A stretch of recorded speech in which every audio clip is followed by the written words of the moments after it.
All right. So, Matt, we've been talking for a long time about how do we communicate about what season one is to Mm, people. And I thought it was a really great idea that you came up with in conversation with your partner to like get this key messaging down in terms of a kind of strategic document.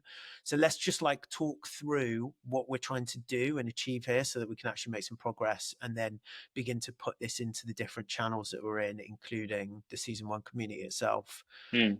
What are the different sections, first of all? Yeah, I think first, I guess before that is this has not been an easy process, obviously, for us to get to this point. And I think the first thing for us to do was to basically bring everything together into a why, a how, and a what. So essentially, why does season one exist? Why have me, you, and Ben got together? Gone through all of our stakeholder consultation, gone through this process to come to this point. Why are we doing it? I think it's a really, really important first step and first pillar. If we're going to be talking about messaging, if we're going to be talking about how to, you always say it, do you buy what we're selling? That's essentially what we want to do here, and that obviously starts with a strong purpose and a strong why. And then beyond that, obviously, how we do that.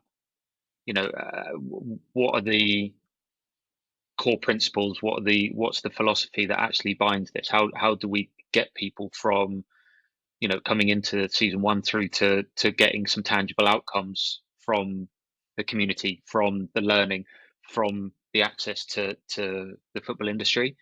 um, and then within that sits the what. What are the features that are going to take people on that journey effectively? So yeah, that's something that obviously we've been working on for a little while. All right. Okay. So let's start with the why then. We've Mm, bounced back and forth between us, but I think what we wanted to say here is we wanted to say that there are like people get differing levels of value out of the current football education industry, right? And you've got everything from quite expensive MBAs that people can go on and take in places like Europe, through to kind of more, apprenticeships and GMVQ and stuff like that. Things that are basically for people that are even more junior in their careers and like just starting out, but all of them require quite a significant investment of either money or time, right, from mm, people. And we wanted to find something that basically could be a little bit more on young people's own terms. So let's like talk about that, and also not just on their own terms, but also fit for the future. So let's talk about that a little bit. What have we come up with? yeah. I think to your point, a really thing to understand for us. We're very much looking at the future of the game that we all inhabit, that we all love. And you put it really well there, that there is a lot of good education there, often bound into very structured, um, time constrained courses. There are, as we know, people invest threefold into anything, and that's time, that's resource, um, and emotion. So the resource being money, and often a lot of these structured courses can be very expensive. You require a lot of financial investment and a very intense time investment. So to be able to provide an evolved way of learning, and you'll probably hear us say along the way, this eternal learning journey, beyond doing the course and the subsequent now what do I do with it, now where do I go with it, is actually creating a journey where you can learn what you want to learn based off your passions, that's super affordable, connect with the people within the industry that may be able to give you those opportunities. So we know looking at the future that a lot of old structures, we'll call them old structures, are changing, and obviously education is one of those. How we implement different types of learning. And you're right. We want to give young people autonomy over how and when they learn, but then give them the tools to answer that now what, I guess. So we're saying that the football industry, the football education industry itself is kind of it's expensive. It's probably closer to more traditional academic education models, and it's somewhat disconnected. That's the other thing that we were saying, right? It's disconnected from the game of the future. And that's in two ways, and that we wanted our why to reflect that. The first way is thinks a lot about the sport as it is now, where we want to like really get people's minds into how it's going to be in the near future. And the second way is that it's really, the people who are entering that education, they've still got quite a few steps to go before they actually access people who are within the sport. And we wanted to give that straight off the bat. And that's the reason why in the community, there are people, everyone from like execs to entry level positions to students, Premier League players to non-league players. There's like a huge variety of people from across the football industry that are already within that learning community. So that's how like we're going to change that situation that people might experience if they're in the football education industry now. And we're doing that in like an affordable way, right? We wanted to do it in a way that would like reflect what people can actually make happen now, right? Yeah, and really give people the opportunity, to act on what I call peak passion. Often, you create, and we'll know historically, you create a passion or some momentum or some curiosity about a particular subject or a skill that you want to acquire, and then you have to stop because you have to think about the investment that you make and actually try and predict the outcomes beyond to justify that investment in time and money, um, and creating this kind of this affordable, more flexible way of engaging your passion means that those barriers aren't there anymore. You can go and be either a bit more speculative or you can be a bit more impulsive and really throw yourself into the passion that you've got. Um, and obviously that's very, very important. And we talk a lot about, you'll hear us talk a lot about this kind of this intersection of technology, culture, and future when it comes to football, and obviously the sport itself. And often one doesn't come without the other. So providing a learning platform where you can move from, football, the technology, and the future allows you to kind of, navigate your way through that journey, I guess. I like that. So that like peak passion, it just means you can essentially get fired up and get passionate and get inspired by something. And it's at a price point where you don't need to, like do a lot of forward planning to access it asynchronously and just like get in there and begin learning and begin interacting and begin connecting. And Yes. and what you'll find, just before we go on, there may be a divergence once you dip into that. You'll often see people who go into learning paths and career journeys that require, a lot of education is from themselves. And I've been through that. You feel like you're stuck in this journey now. You've invested a lot of money and a lot of time, and you have to see it through. Um, Providing that, that platform where you can come in and go, I'm passionate about this, and actually there's some complementary skills that will either enhance that within the platform, or you might find that through connecting with the community and actually going through some of the other learning content, there's this either a secondary passion that you don't have to leave to the side and go, oh well, that requires another big investment. It's going, okay, actually I can be multi-curious, which is again something you'll hear me say quite a lot. Yeah, great. Okay, fantastic. So let's talk about the how a little bit more now. We got these four pillars. So I'm just going to explain those four pillars for a moment so that we understand how this is going to shake out in what eventually will be our like key messaging document. But the first is you. And the reason why we start with you and that journey of self-discovery is because the current education system is also is it's often teaching people how to conform, right? It's teaching people how to fit within an existing industry. And what we want to do is we want to start with people in their own uniqueness because we think that's going to be about the workplace of the future, and football won't be immune to that, right? Football kind of, as Paul Brackley was saying last night, football is just kind of mirrors a lot of society, right? So the workplaces of football are going to move and mold and be different and be malleable, and one of the big forces that is going to change that is the uniqueness of individuals. So we want to start that right at the very heart of it.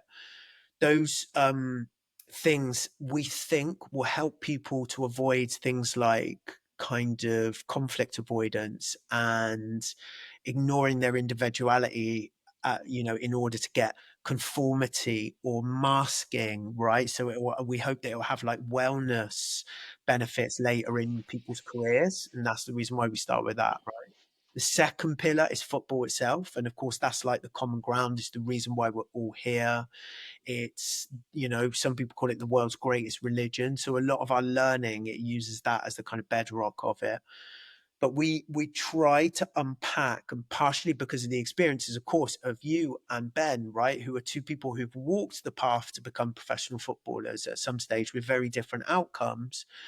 You understand a little bit more about that mysterious environment that's often kind of opaque and hard to see for people, which is performance environments, right? And in my work, I'm obviously doing that stuff Mm. in football clubs and with football organizations, and I kind of get to see behind that veil and do some of the work with those people. So that's what we really wanted to demystify for people, right? um and then the third pillar is technology, and that we bring that in because we believe the world is changing so fast, much faster than the individuals within it. And we think that increasingly the way technology informs all of our work, including football, is going to become kind of disorientating for people as it affects more and more different strata of our social lives. And so that we really want to prep for that and get people thinking critically about it, how they want to use it in a way that's kind of justifies their uniqueness and also maximizes their unique performance strengths. Then the final part is just about the future, and we've got a couple of models for that we don't need to go into now, like things like regeneration and game B and stuff like that. But these are thinking about alternative models for the future as a way of thinking about what the alternative football industry that we could be in a few years could look like. Is there anything that I've forgotten there that's in the key messaging, you think?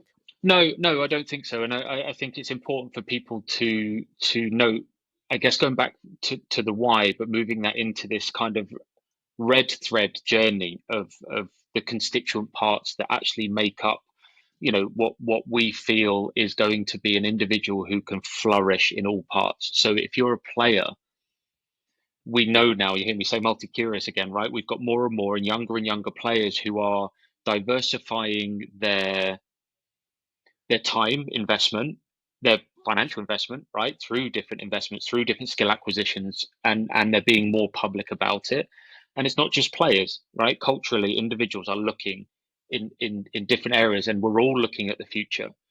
We're all sitting with bated breath about AI and the impact of AI, which very few of us can predict with any type of accuracy. Same with blockchain technology and those two sitting together.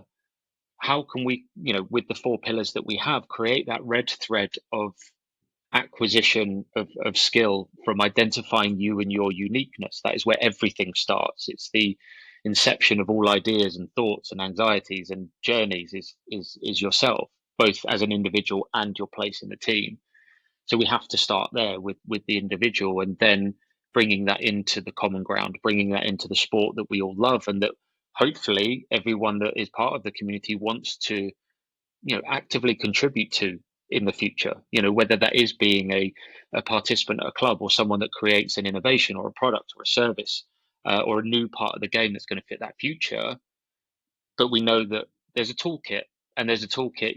Me and you tech enthusiasts, we try and learn and read, and as much as we can about it, but actually there's a lot of anxiety around some of the terminology about the use of some of these technologies still. But they are embedded in our sport and in our way of life already. So giving people that, not just the tools themselves, but how to ground humanity and really create the bedrock for why these technologies were built in the first place, and retaining that humanity. And then, the future is where we're all looking. We want to be creative and curious, and actually remove some boundaries, and start thinking more broadly, bringing those other pillars together to create, this future that we all want to see. All right, and I think like you and Ben are a little bit more on the tech enthusiast side than I am. I'm a prolific user of it, and I'm into it, and I enjoy the origin stories, especially of what these platforms were originally designed Mm. for and what they become. I really enjoy that journey as a teaching tool, but I'm a little bit more on the fence and see them as both potential enablers and inhibitors. And I think a lot about how disorienting it's going to be for people when the next And, like wave of technological and transfer into work. it's important to say that, Jake, as well, because you know we have a technology pillar that's part of that philosophy, and it's very important. But it's not. It's also not this, necessarily this evangelistic No. pillar that goes, "Hey, tech, tech, tech, use, just throw yourself into it." You would have heard me put on LinkedIn the other day that like just add a prompt is the biggest oversimplification of the 21st century. There is challenge and opportunity, there is disorientation and clarity, all in the same basket. And what we want to do with that technology pillar is really to expose both, because you can't have one without the other. And I think by doing that, you naturally find your way, with the right passions and the right technologies to use in the right way, which is Yeah. something that we know has been missing with that particular piece. Yeah, that's great. That's well said. Okay, so let's just focus on the what. Yeah. So what we are offering to people is a community, right? And a lot of platforms that are in the football education industry offer a learning experience of some sort. We are offering a learning experience, but it's community driven. And that's in a couple of different ways. The first way is the stuff that we create ourselves. So we have the Regen Leaders Foundational course. That's the first part of it.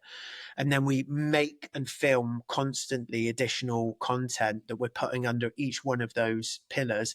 And we're curating things that we think are interesting and important for people to know as they think about football in the future, where technology and you collide. So that's what we're trying to piece together for people. But there's another way as well, which is that we want, and like our ambition is to become the the education layer of football culture, right? That's our ambition, and we know that's a very kind of like ambitious goal, but we really want to be that. And in order to be that, we can't be unidirectional. We want the community itself to be teachable and learnable, and we want community members to produce learning content. And we're already seeing that begin to happen. And we've got some things that are coming out soon in that way. So maybe do you want to say a little bit more about that and like what the bounty system we hope to offer that we haven't figured out yet, but want to. Yeah, yeah, and you've summed it up really nicely there. If you think about it structurally, and we'll go into the other piece in a minute. As we've gone through this process of market research, stakeholder consultation, that's the reason that we met, Jake, and the Regen Leaders pilot that we took, 35 young people through at the end of last year. Two big things that came out for young people want to see in the industry is, well, three things: is the connection with other people. Even though, on the outside, football seems very like community, tribal, like groups of people together.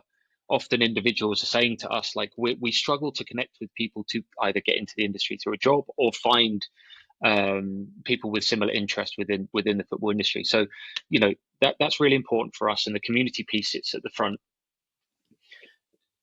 At the back end, you've got the industry itself. So again, I'm struggling to find people or find opportunities within the sport, and that doesn't necessarily just mean jobs. That's experiences. That's creating, ideating with, again, similar people with similar interests.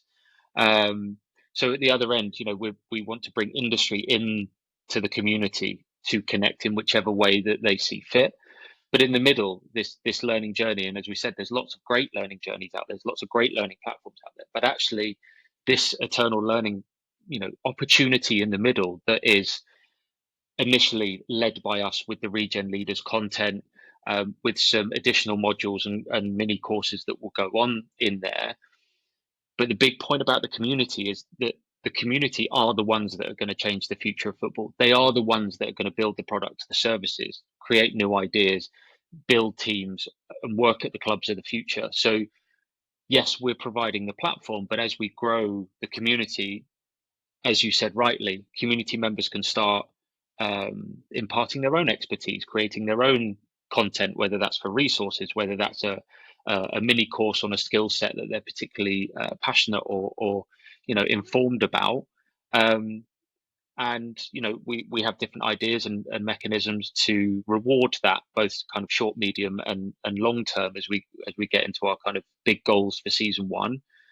Is connecting some of those technologies, some of those gamification elements, to really provide return value, both in the short term for the individual as they go through this process, but all of that adding up to how industry can recognize that peak passion in that individual. So creating those levers to connect the two a bit more objectively. So then it becomes about this kind of personal relationship, which is great for curating a sense of belonging, I think. Okay. All right, great. So like that is the sections basically, and we're going to flesh this out and get key messages for each of them. And then I guess this is how we're going to begin talking about ourselves internally in the community, but also on all of our channels Mm. and when we're out there with the football industry, our network, but also of course, in media and stuff like that. So I guess that's what people should expect to see when they see that soon. Will we have we got a plan, do you think, to actually put these key messages when they're like fully written out? Have we got a plan to put them within the community itself and like in a document? Yeah, I think with all of this, the reason why we're having these conversations is transparency. We want to, we've said it from the very start when we met, is do what we say we're going to do and reflect the philosophy that we have, around all four pillars. And this is a part of it. And actually, again, I guess the extension of not us just telling our community what we're doing and how to learn and how to go through a direction is let's get feedback. What do the community think? What do they want? How do we start including them in the build process, in the growth process? And I think that's a really important piece for me. Certainly, I know for us is actually including the community in what we're doing. We talk some, when we talk about tech, we talk about the kind of decentralization or the democratization of certain industries and sports, and there are elements of that in football. And so why not use some of those elements early on, and go, hey, here's what we're doing, do you buy it? And how can, if you want to contribute to that, come and be a part of it. So yeah, very much so. I guess one of the things that we could do is we could create an extra drop down in the left hand panel navigation of the community that could be about building season one. And it could just be a series of, it doesn't have to be like too video heavy or too document heavy. It's just occasionally when there's a conversation like this that we're doing that might be interesting, we just log it there so that people can actually go in and follow how you create a sports tech business, right? Which is in and of itself a way to understand and learn about the football industry that you're one day Mm, or currently working in. So maybe that's like a way to do it. I don't know what you think about that. yeah, I like that. I think yeah, I think again the extension of the transparency piece. I think giving people insight. It's great when people see the polished product, they see the polished message, they see that appearance, but actually rarely are people exposed to the challenge, the fun, the hurdles you have to get through to get to those points. So for me, allowing community members, community is community, it's people getting to know people, and we shouldn't be excluded from that. Just because we are providing the platform where people come. So I think it's a great idea, and Might yeah, be interesting. It might yeah, be interesting to people. We can just create it and see, mm, and then look at the engagement rates later and let people know how that's going. mm, Okay, brilliant. This has been super useful. Let's then get this all into the key messages doc that we were talking about doing, and let's see where we go from there. sounds good to me, mate. Sounds All good. right.